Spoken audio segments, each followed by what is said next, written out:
Okay, so the title might be a bit of a stretch. It's more like these games cause me immense pain through my entire being, or something like that. Gaming for a lot of us fuels our souls, allows us to distract ourselves from whatever we're going through and just have a good time.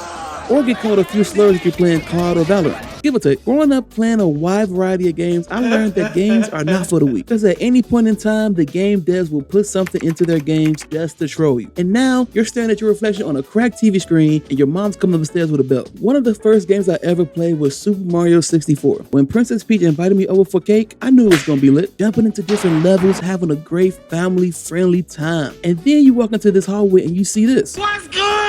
And now I'm punching ghosts and jumping inside a mansion that was inside of a ghost that's inside of a castle. Did you get all that? And now family-friendly time is over. You look around and everything all spooky and scary. But I thought it's just Boo Mansion. Those are some friendly looking ass ghosts. So I explored this weak ass castle and I discovered a room with a piano. I like pianos. I'm trying to play something fire. So I approached it and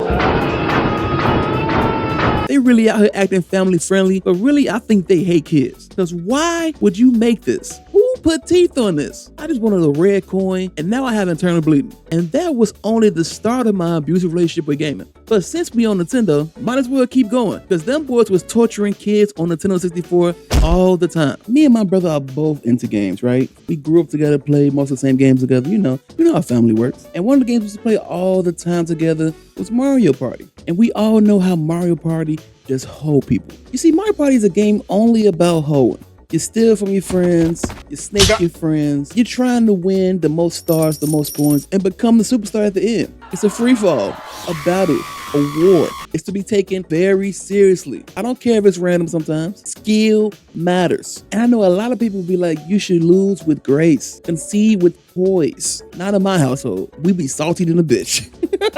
So one of these occasions, I'm pre-celebration, celebrating my victory. A long, hard-fought victory at that. Because we all know these Mario Party mini games don't play. Sometimes they just be scamming you, cheating you, belittling you. But I won. He must have been real angry. He looked at me one time, looked back at the game, looked at me again, looked at the controller. And next thing I knew, the see-through lime green controller hit me in the side of the head. Now I'm in pain, tears in my eyes. I see Luigi on the screen. He a superstar. But in real life, I'm receiving bodily harm. And that happened on occasion. So I'm not gonna lie. I might have threw something at his head a few times before too. Hey, I was a kid. Hey, that's just how it was in my household. We fought, we played, we laughed, we cried. But at the end of the day, And declare we all fam. The Legend of Zelda, you got a lot of nerve. At Ocarina of Time, I found myself underground staring at a corpse twitching. He's just standing there, menacingly. Then when you approach or try to get past them, they want to jump on your back and eat your ass. Pause. Hey, yo. Then, The Legend of Zelda Majora's Mask gave me my first experience with anxiety. Thank you, Miyamoto. I appreciate it. First of all, every mask transformation looks painful and scary. Then, early on in the game, you meet the mask seller, and he's moving around like Mr. Crocker, creeping me the hell out. Then you finally step outside, and I look at the sky, and the moon looks like pure evil. Like, this is a kid's game, right? Is Nintendo gaslighting me? And add in that you have a time limit, and slowly but surely, it's gonna crash into the planet, killing everything and everyone. I'ma just cut the game off right now. Majora's Mask still scares me as an adult. The face of the moon was designed by psychopaths, and they need to be studied, tested, whatever the hell. Then, one of my favorite games of all time is Dead Space 2. And Dead Space 2 allowed me the wonderful chance to self-mutilate myself. A little over halfway through the game, you need more knowledge about necromorphs and things of that nature. So how do they want you to go about doing that? By using a giant needle and slowly going towards your eye.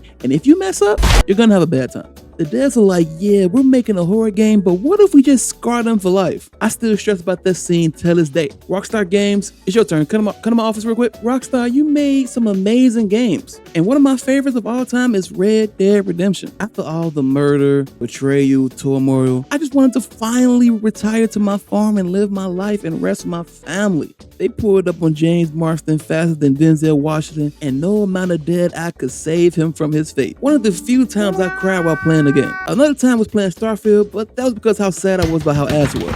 I couldn't believe they did that to my dog. I mean, I get it as an adult, but that don't mean I gotta like it. Maybe I'll get around to finally beating Red Dead 2. Surely they won't do anything sad like that again, right? Right? Nah, they won't do that to me again. And lastly, I want to talk about Dante's Inferno. It's a God of War clone, but an extremely fun one. I was having a hell of a time playing it. Hell of a time, get it. After fighting through the 9 circles of hell, I finally reached the final boss fight. The final boss fight is Lucifer, right? He was large, doing large boss fight things and stuff like that. And after a certain amount of damage, he rips open his chest and a smaller version of Lucifer comes out of his own body. And he showed up, how do I say this? Look, I'm gonna just say it and then get you necessarily AOs out the way.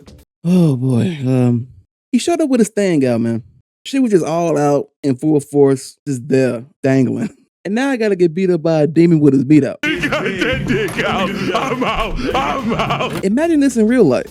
You get into a fight and midway through the fight, bro pull down his pants and I'll tell you, come on. Nah, you got it. Don't touch me. I'm leaving the vicinity and I'm apologizing. Please put it up. Bro popped the honey pack before I got there and he was on a different timing. I was just trying to save my girl, not end up a victim myself. There's gotta be somebody to report these people to. He walked up on me with the extendo and expected me to be cool with it. These devs are crazy. But that's it. I've probably received more trauma reminiscing about these games than, in that moment. I still love them though. But I'll see y'all next time. That's it. That's all. Peace.